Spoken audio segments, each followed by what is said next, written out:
Welcome back to Theresa.is.Dead. My name is Theresa and I'm very much alive. And if you're new here, welcome. I have an awful garbage mouth where I tend to use fuck as a comma. If you're not into that or weird shit in general, baby, this is not the place for you. Feel free to X out the video here. No harm, no foul. But I remember our time fondly. If you want to jump straight to the overall review of the product, I'll leave a time code down below. Feel free to jump ahead. So the other day I was at work and I had the most fucking awkward interaction with a human being I could ever have in my life. No, it's not with Bob, it's someone named Terry. Now, I never talked about Terry before because, well, I just been waiting for the most appropriate time.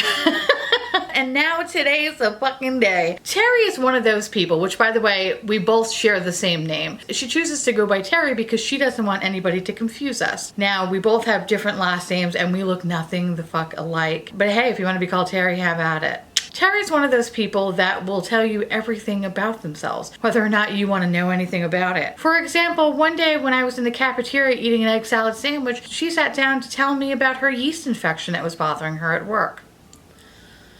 Needless to say, I couldn't eat egg salad for 3 months. So the other day, I'm in the break room talking to a fellow coworker about some QED reports. I'm right on top of that, Rose.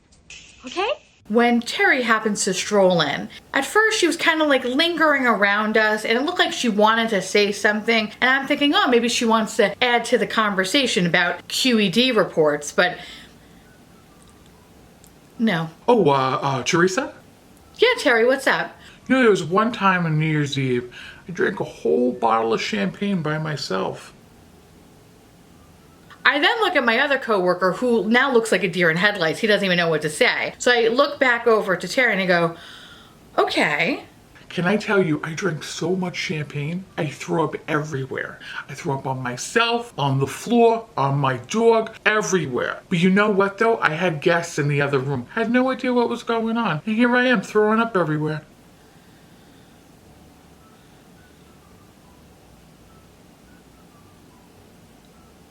Gotta love New Year's, right?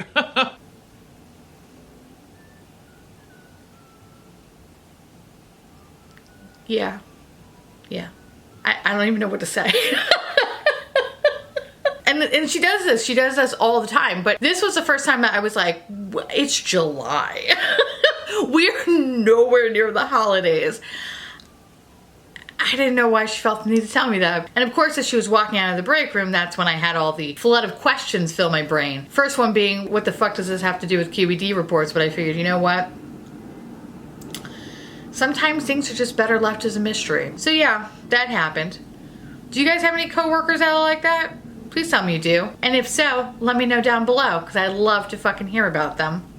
On today's video, we're going to be talking about the new Benefit Cosmetics Hello Happy Flawless Brightening Foundation. Before I give you my overall thoughts, let me read you a little bit about the product first. Hello Happy Flawless Brightening Foundation retails for $30. The mini size retails for $15. A brightening medium coverage liquid foundation with SPF 15, which feels lightweight, looks natural, and is virtually undetectable on skin. Happiness is a brighter, hydrated, flawless looking complexion. Hello Happy is made with photochromic pigments that adapt and brighten skin in any lighting. Flower acids to help boost radiance, and hyaluronic acid to attract moisture to the skin surface and help maintain hydration. Before I get into talking about this, I kind of want to talk a little bit about the reason why I'm reviewing this product. And it's really fucking stupid. I want to say a couple of weeks ago, I decided to do a video, which I never put out, and it was me talking about makeup releases that were coming out. So the day that I was gonna do it, I happened to get really drunk, totally by accident. I was meant to have like 2 drinks and it turned into 5. You know how those days go. In any case, I recorded about 2 hours worth of footage that was just uneditable. Like, I don't even know what the fuck I was saying. And the weird tangents that I would go on were just really fucking crazy. Needless to say, I deleted all that fucking footage because it was embarrassing. In any case, the reason why I was so drawn to this foundation is because when I first saw the bottle, I immediately thought of the movie Short Circuit. And if you don't know what the movie Short Circuit is, one, stop what you're doing and watch it. It's a ridiculously awful good movie. Basically, it's a man that makes a robot and it's just hilarity ensues and blah, blah, blah. It's like an 80s, 90s movie. It's fucking ridiculous. In any case, Johnny 5, which is the name of the robot, I don't know, kind of reminds me of this bottle. But in reality, they look nothing alike. But when I was drunk, they looked everything alike. That's what the power of vodka does to me. As I was talking about this at great length, I went into a little bit of a tangent, how in the movie Short Circuit, there's a scientist that actually builds Johnny 5, the robot. And that man is actually played by a white actor actor. However, he's supposed to look like an Indian man from India. The solution of that is they pretty much just put bronzer all over his skin and made him talk in an Indian accent, which, I don't know, it's pretty fucking terrible. That was pretty much the norm back in the 80s to do shit like that. Keep that power on or I'll beat the living headlights out of you. Oh, but I've got such a headache. Number Johnny 5, you had me so worried. Oh, pardon me.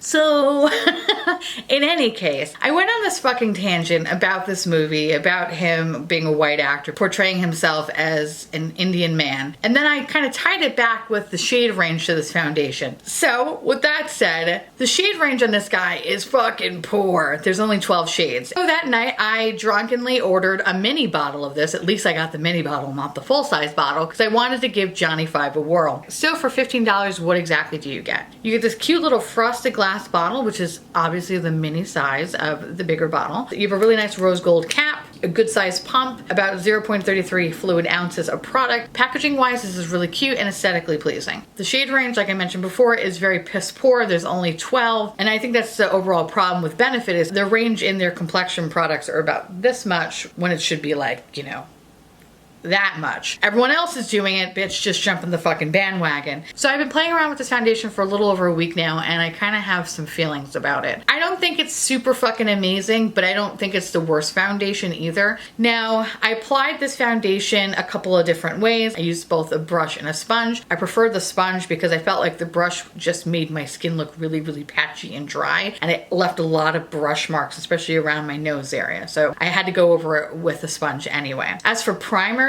I don't like it with the Tatcha Silk Canvas. It's weird. I felt like when I used Tatcha Silk Canvas, the foundation itself wasn't sitting on my skin. Instead, it would just move around or it would clump up in certain areas. Like for example, like around my mouth area, I would have a thick ass fucking mustache, or it would kind of hang around my nose area. The creasing did happen pretty fast within the initial wear. So it wasn't like, oh, I went 8 to 10 hours and now I'm starting to have like line marks. This was like within the first 30 minutes. And I noticed that all the lines around my mouth area were very, very defined. I started to look like a Cheshire cat. Nobody has time for that. The foundation started looking really heavy, started oxidizing really badly. So I thought, ooh, what the fuck did I not do? So I took off that makeup and I tried it again. This time I paired it with a different primer. I tried Ole Henriksen. I put a lot of moisturizer on my face. And I felt like it was a better application, but it wasn't radiant by any means. And it wasn't really brightening either, but it just didn't look matte. It didn't look like moisture was being sucked out of my face. I noticed that with this product, this is more of a medium to light coverage. However, to me, this is not a buildable coverage. You can't build with it because if you start building with it, it starts looking cakey and funky. So for me, I think like a pump and a half, even that's too much. But I know for a lot of you guys, it's what's the point of medium coverage foundation? So in that case, if you can't even have something that's buildable, then this is not going to be worth it to you. The one thing I will note though is that I feel like this does not hold up in the heat very well. And maybe I am just, I don't know, an anomaly at this point. I sweat harder than a whore in church. Like I fucking sweat really goddamn badly. And I tend to lose a lot of coverage from here to there. And that was the one thing within about an hour getting into work, and I only have like a 10-minute walk from my house to the bus, I just look like a fucking mess. Like it was bad. And the other thing too is that you have to really set this foundation because it's kind of a little bit deceiving, because when you first lay it down, it feels like it's going to be dry, but it transfers a lot, especially around my nose area. So because of that, I noticed that I was losing a lot of coverage in my nose area, and this is just before I was about to walk into work. So if my makeup can't last within the first fucking hour, I have no hope for the day. However, if I'm not leaving the house and I'm literally just sitting in my apartment and I'm like editing or filming or whatever, the makeup is fine. It looks great. I just can't do anything with this. So I think for me, I'm going to continue to use this bottle, but this is just going to be like my filming makeup, like, because I can't leave the house with this. The other thing I do want to keep pointing out too is the oxidation on this guy. Now I got it in the shade 1 because you guys know I'm uncooked chicken. At first I was like, ooh bitch, I got a light shade. But then about 20 minutes later, I actually was like, oh man, it looks like a summer shade. I guess that's a good thing. I do want to zoom you in though a little bit right here, just to kind of show you after just a couple of hours of use what it looks like on my face. I'm getting a fun little line over here, and on my forehead it looks a little extra thick. Yep. Ew. I also kind of feel a little oily. That's odd. Huh.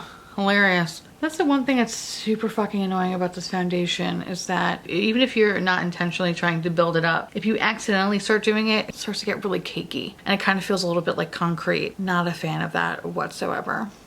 I don't know. I'm not sure who this foundation was meant to be for, but sure as shit was not meant to be for me. And if I can only utilize this while I'm filming and nothing else, and this is a waste of time and a waste of money for me. So I'm gonna politely decline on this. This wasn't worth the money or worth my time. So with that said, let me know down below if you were interested in picking up this foundation. You probably weren't. You probably just wanted to see what story I was gonna tell you. And in any case, I hope you enjoyed that part of this video. But if you do love this foundation, let me know down below because I'd love to hear from you guys. And on that note, I want to say thank you so much for watching. I truly appreciate it as always. Feel free to like, comment, hit that subscribe button. It's free. And hit that bell icon for notification of all my fucking posts. Follow me on Twitter, Instagram, Facebook, Snapchat, Discord. On Thursdays, I do a podcast called The Miserable 3, as well as appearing on my husband's Twitch every now and again. All those links are down below. And yeah, I guess that's about it. So I'll see you little pumpkins later. Bye.